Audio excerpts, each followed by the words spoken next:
dari fasada. Lantas saya mengutip dari apa yang disampaikan oleh beliau, Prof. Al-Habib Quresyihab, bahwasanya amal solih ini segala sesuatu yang tentunya ini sangat umum, baik itu sifatnya yang wajib maupun sunnah-sunnah. Kalau wajib itu sudah pasti, kalau yang sunnah-sunnah itu yang perlu kita raih, perlu kita istiqomahkan atau konsistensi dalam mengerjakannya. Bentuknya sangat banyak, sesuai kemarin-kemarin yang sudah saya contohkan, gitu kan.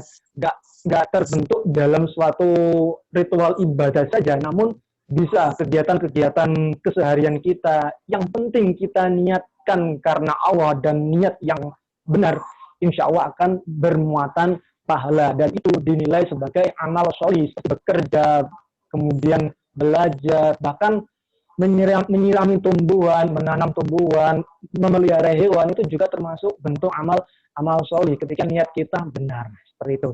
Lantas dari apa yang saya sadur dari beliau Prof. Quresyihab itu ada 4. Pertama, amal solih yang berkaitan dengan pribadi orang yang mengerjakan itu sendiri. Kesalahan pribadi, setiap muslim harus memiliki sifat-sifat pribadi yang mulia seperti jujur, amanah. Amanah itu ketika mendapatkan kepercayaan, dia ditunaikan dengan sebaik-baiknya, tidak culas, tidak absen dalam tugas, dan seterusnya. Pemurah, pemaaf, tawadhu, sabar, rendah diri, dan lain sebagainya banyak. Itu merupakan sifat yang tidak langsung juga merupakan amal solih. Kalau seseorang yang sifatnya memang karakternya pemaaf, itu sudah nilai plus, bisa dipertahankan. Namun bagi orang yang masih belum terkontrol emosinya, hanya satu contoh saja, maka sebisa mungkin kita bisa upayakan untuk bersabar. Ketika kita sudah bersabar melakukan hal demikian, itu secara tidak langsung kita sudah mengerjakan amal solih. Sebab karena apa? Keadaan menuntut kita untuk marah dan lain sebagainya, emosi. Nah itu kok bersabar, meskipun itu tidak ada kaitannya dengan amal yang nampak, tapi itu sudah tercatat sebagai amal solih. Nah itu. Dengan sifat yang mulia, itulah seseorang akan bisa berinteraksi. Karena bekal di masyarakat, bekal muasyarah kepada khalayak umum, maksudnya orang lain, itu tentunya yang bisa diterima oleh mereka, kita yang memiliki akhlakul karimah, sifat-sifat yang agung, ya, seperti yang saya sudah tuturkan tadi, yang merupakan pula amal solih untuk dirinya pribadi. Alaikum bisidqi, fa inna sidqa yahdi ilal birri, fa innal birra yahdi ilal jannah. Kata beliau Nabi Muhammad, sabdanya yang diriwayatkan dari Imam Bukhari, alaikum bisidqi, senantiasalah kalian jujur, sebab jujur itu menghantarkan kepada perkara-perkara yang baik, dan perkara-perkara yang baik itu bisa menghantarkan kepada jalan menuju surga. Konklusinya atau natijahnya berarti kalau kita jujur, nah itu sudah menemukan satu kunci ke jalan menuju surga. Karena jujur terlebih dahulu, karena jujur itu bisa mengarahkan kepada kebaikan-kebaikan yang lain, dan kebaikan itu muaranya kepada surga. Seperti itu. Kalau tidak jujur, misal berbohong, nah ini berbohong itu mesti menunjukkan perkara yang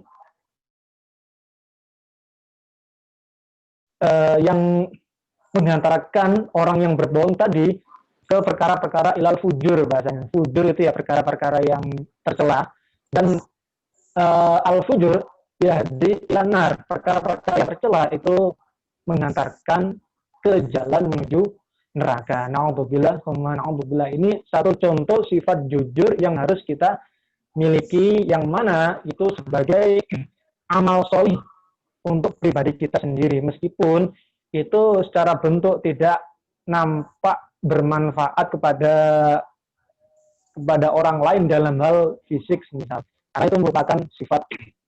Soalnya kalau orang berbohong itu selalu akan menutupi kebohongannya dan terus menerus gitu kan. Nah itu orang yang berbohong indikatornya itu akan mengerjakan perkara jelek yang lain. Itu maksud dari hadis di atas. Yang kedua, amal soleh atau kesalihan pada keluarga, yaitu ketika kita sudah memiliki bangunan keluarga, istri atau suami, misalnya perempuan, anak, mertua, ipar, keponakan, saudara kandung, dan lain sebagainya. Nah, ini kita harus beramal soleh, gitu kan. Sekira lah amal solihnya itu manfaat kepada mereka. Kalau yang awal tadi, amal solih bagi dirinya sendiri itu bermanfaat bagi pribadinya. Namun yang kedua ini sekira bisa dirasakan manfaatnya oleh keluarganya, gitu kan. Karena khairukum li ahli wa ana khairukum li ahli, kata beliau Nabi Muhammad, sebaik-baik kamu adalah yang paling baik kepada keluargaku. Ini bentuknya umum, bentuknya sangat umum dan terapan gitu kan, apa yang sudah kita kerjakan setiap hari, karena kita semua memiliki keluarga. Kita bisa introspeksi diri atau kita bisa mengevaluasi diri sejauh mana hubungan baik kita terhadap istri kita, anak kita, sudahkah kita mendidiknya dengan benar, sudahkah kita menafkahi istri, sudahkah kita menunaikan amanah dari orang tua, menyantuninya, berbakti kepada beliau, dan seterusnya. Nah ini tentunya karena hari ini sudah terapan setiap hari kita kerjakan karena kita semua memiliki keluarga, tentunya yang lebih tahu kondisi kita ya kita sendiri gitu kan. Yang ketiga, kesalehan atau amal solih yang berkaitan dengan masyarakat atau orang lain di luar keluarganya. Oleh karena itu, Al-Quran menekankan pentingnya manusia untuk berbuat kebajikan kepada orang lain dengan menghormati, saling membantu ketika ada kesulitan, kemudian peduli dengan keadaan masyarakat, tetangga, gitu kan, bisa memecahkan permasalahan bagi masyarakat luas, contohnya tetangga tadi, dan seterusnya. Nah ini merupakan tadribah. Tadribah adalah Allah mendidik kita ketika karakter seseorang atau sifat seseorang itu muncul sebagai karakter atau sifat baik atau buruk itu ketika kita sudah berinteraksi dengan masyarakat atau bermuasyarah dengan masyarakat. Beda dengan kalau kita sendirian. Kalau kita sendirian ya stagnan gitu kan. Nggak ada yang kita perbuat dari entah itu kita bisa berbuat hal yang lebih dari kebaikan atau malah sebaliknya. Kalau di masyarakat itu diuji oleh Allah, diberikan langsung caranya menghadapi orang yang memiliki karakter kepala, orang yang pelit, orang yang pemaaf, orang kalau pemaaf ini sudah maklum bahwasanya karakter seseorang kalau dibaiki oleh orang lain maka akan berbuat baik pula. Tapi kalau yang sifat-sifat yang itu sebalikannya, ketika kita jumpai di masyarakat, nah ini merupakan tajribah dari Allah kepada kita, luluskah kita dalam hal bermuasyarah kepada tetangga atau masyarakat. Nah, itu beda tentunya ya. Beda kalau kita sendiri, lagi tidak sedang berinteraksi dengan orang lain, itu nggak ada unsur tajribahnya atau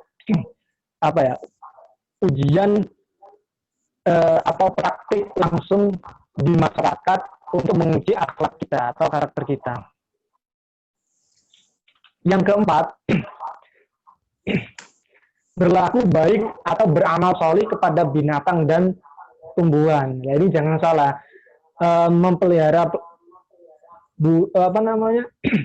binatang, baik itu burung, kucing, dan lain sebagainya, itu merupakan amal solih. Kalau kita niatkan untuk menjaga ekosistem, kelestarian lingkungan, dan kita sadar bahwasanya itu juga termasuk makhluk Allah, malah ini berpahala dan bersedekah karena kita sudah menolong untuk memenuhi kebutuhan si binatang-binatang tersebut, entah itu dari makan, perawatannya, dan lain sebagainya. Ini sangat pas bagi orang yang hobi memelihara semisal burung atau binatang-binatang ternak yang lain yang sekira tidak untuk di itu ya, di apa namanya, kayak disakiti gitu dan lain sebagainya. Tapi ada hewan yang ketika kita berjumpa itu sunnah kita untuk membunuhnya. Nah ini, tidak semua hewan itu kita ketika berjumpa itu kita baikin kan, pelihara bahkan. Tapi ada 5 hewan yang di dalam hadis yang kita ketemu sunnah untuk dibunuh. Pertama adalah ular. Yang kedua, ular bahasa Arabnya adalah hayat. Yang kedua adalah akrab. Akrab itu adalah kalajengking. Yang ketiga adalah tikus, fa'rah. Yang keempat adalah burung gagak. Yang kelima adalah cicak.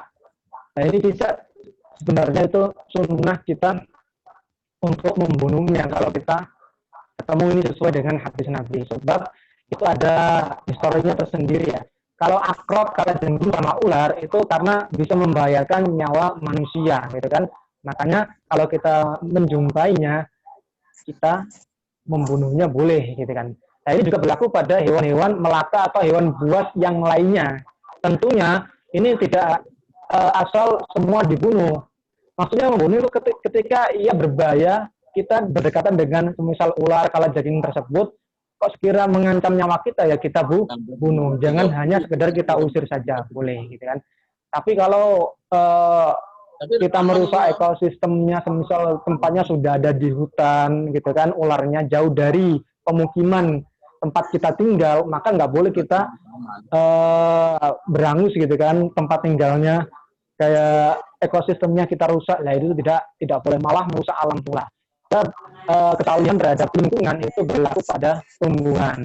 Secara langsung ketika kita memelihara atau merawat tumbuhan sekitar itu juga bernilai sedekah, karena tumbuhan itu fungsinya kalau di biologi gitu kan sebagai apa? Sebagai itu ya, cadangan oksigen gitu kan, atau mengolah apa? Ya pokoknya bisa alami seimbang itu sebab adanya pertumbuhan. Kalau kita gemar merawat bunga atau bunga-bungaan misalnya, yang lain di sekitar kita, kalau kita niatkan memang benar-benar ini sebagai bentuk amal soleh terhadap alam sekitar kita, nah itu bernilai sedekah atau amal soleh terhadap lingkungan. Jadi ada 4. Pertama, tadi amal soleh untuk pribadi dirinya sendiri. Contohnya ya amal-amal, contohnya adalah sifat-sifat jujur, amanah, maaf, penyayang, sabar, dan lain sebagainya. Yang kedua, ya, amal soleh kepada keluarganya. Yang ketiga, beramal soleh kepada masyarakat luas. Yang keempat, beramal soleh terhadap lingkungan sekitar. Wallahu a'lam bishawab. Kurang lebihnya mohon maaf. Insya Allah di pertemuan selanjutnya akan lagi membahas tentang fikih ibadah, fikih yang membahas tentang ibadah, lanjutan dari yang kemarin kitab Fathul Gharib. Wallahul muwaffiq ila aqwamit thariq. Assalamualaikum warahmatullahi wabarakatuh. Waalaikumsalam warahmatullahi wabarakatuh.